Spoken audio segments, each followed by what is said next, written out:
Allahu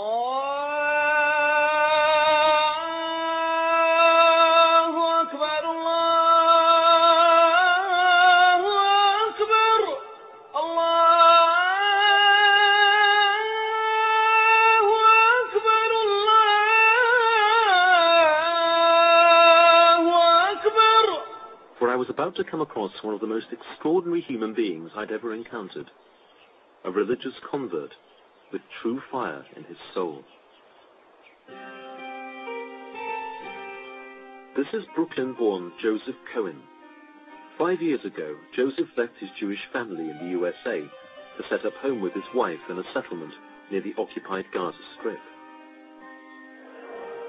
Joseph was a fervent and regular visitor to the Wailing Wall and has conceded in interviews that he would, quote, come most days and knock my head against the wall. One night, Joseph was checking out a religious website. His life was about to change forever. I was in a chat room, and a man came in, and many of the quote-unquote Israelis were finding him offensive. But the truth is, he was speaking the haqq. He was saying truth. And I spoke to this guy the whole night, and I couldn't sidetrack him. You know, as a Jew, you learn to try to be cunning and how to push the people in your direction. I couldn't push this guy anywhere. He was hard as a rock. Is there one overarching idea in Islam that really appealed to you, that actually sealed your conversion? The central idea would be one perfect God. It is flawless, and one deen, one religion, a perfect religion for all mankind, not just a special board of directors or their own country club, for everyone. He moved to live in Palestinian East Jerusalem, the start of a dramatic transformation. Joseph became Yusuf el-Khattab. His wife and 4 children all changed their names and their faith. His Jewish family, back in the States, were not exactly bowled over. What are your present state of relations with the family? Talaq, broken. Does that sadden you? Well, Islam forbids me to lie. I'll be honest with you, you might say I'm cold, but actually no. I grew up like a lock and key child, so it's not like a close-knit family. And yeah, I basically Jewish families, Jewish culture, Brooklyn, you only get one set of parents. It's true, but we were never extremely close. I was basically taking care of myself. My mother worked, and my father was gone during the day. And we weren't that close in the beginning. What do you have in faith now that you didn't have before as a Jew? I have true belief. Why should I take anything you say seriously? I mean, you converted to a new faith on the internet. Who's to say that in 2 years' time you won't be a Roman Catholic like me, and we'll both be going off to the Vatican to see the Pope? We should go to the Vatican. I have a duty to go there to give a message of Islam to the Pope too. But you have to what would happen to you if you renounced your I would be killed. And this is one of the miracles of Islam. Why should you be killed? Why? Because it's clear in the Quran. There's no belief after disbelief. You can't go in and out. And every Muslim is warned this before they take Shahada. Is this when people say sometimes the only way out of Islam is death? That's the fact. But still, this is the miracle. It's still the fastest growing religion. Knowing this, people still accept it. Christians, Jews are still accepting Islam. I'm not surprised it's the fastest growing religion in the world when the penalty for leaving Islam is death. Renouncing the message of Islam, the sin of apostasy, is certainly a serious business, but many moderate Muslims would balk at Yusuf's views on the death sentence. Their view is that faith is a matter of personal assent, and point to one of the Quran's most celebrated texts to make their point. Surah 2, verse 256, there is no compulsion in religion.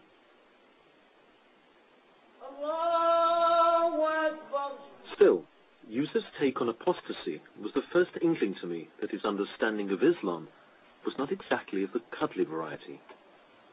Yusuf made it clear that he's not a spokesman for his local mosque, but further conversations revealed that his views were very similar to those of a so-called Wahhabi, the kind of hardline political Islamist that one has come to associate with Saudi Arabia. Just before I'd met Yusuf came chilling news. A cafe bombing in Haifa had killed 22 people, a number of whom were Arab Israelis. In the aftermath, it emerged that the bomber had been a young woman from the West Bank town of Jenin, and it made me wonder what Yusuf would make of it. I'm very proud of my sister, what she did last week. And inshallah, we have thousands more that are willing to do the same. Your sister was the suicide bomber. My sister in Islam, my sister in faith. And this is the biggest sacrifice that she gave. I mean, I've studied the Quran, I've looked at the hadith, the sayings of Muhammad, and it seems pretty clear to me that women and children are declared as innocent. Isn't the strength more important? Who has more restraint than the Palestinians? I mean, it's almost a joke that somebody like the Jews or the Christians can come to us here and tell the Muslims that you have to have restraint. After being beat up by guard points, after having me called filthy words in front of my kids, after being beat up, after being taken out of my house in the middle of the night in front of my kids, and they told me to have restraint.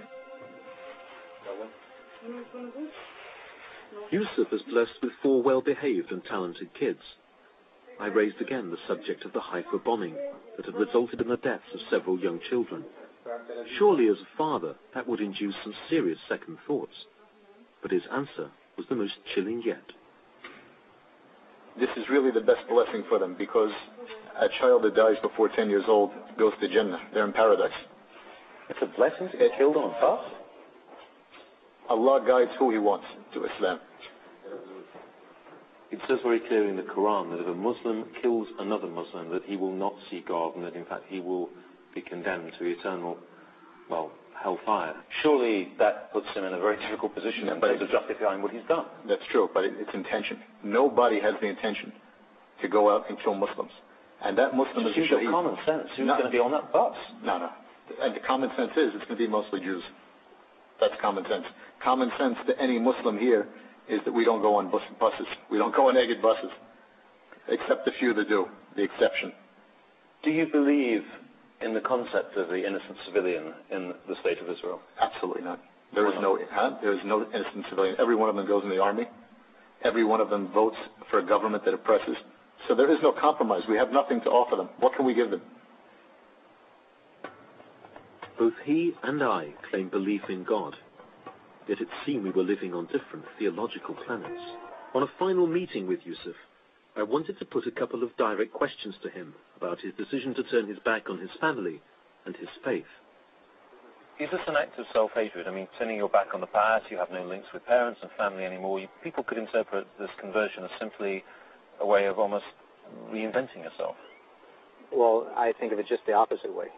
We believe that every person is born into pure monotheism. Only our rabbis, our priests, our parents, or whoever it is, corrupted our ideas, our school teachers. So I just returned back to the straight path after learning Judaism and being in their schools and learning their books, the filthy Judaism. You can't. Why use that term? I mean, that's offensive, isn't it, to people? I'm not trying to be offensive, but that's the fact. Meeting you has confused me. I admire your devotion. I admire the energy you put into your religion. But I am repelled by some of the things about children under 10 dying and going straight to heaven. Is it not the case that you crave this kind of certainty because of the psychological difficulties? No, not at all. I don't hate the Jews because of they're Jews. I'm not a white supremacist. I hate them. I hate their religion, I should say. And because of this, we have a duty as Muslims, and because we have the haqq, to fight munkar is the word in Arabic, which means evil deeds in any way, whether it's interest banking, whether it's pornography, whether it's money laundering on 47th Street Diamond District. This is our duty to enforce, and we will enforce it, whether George Bush or Tony Blair like this or not. This is our obligation to do. I wonder what you might think of me privately as a Roman Catholic. You know religiously what I believe. I mean, we have ahlak and adab, we have manners in Islam, but you have to know the truth of what we say. I'm a lost soul. You're not lost because you're still alive. But I've got a few years to find my soul. Who says a few years? Maybe you'll die in 30 seconds, as will I. We should all die in the state of Islam.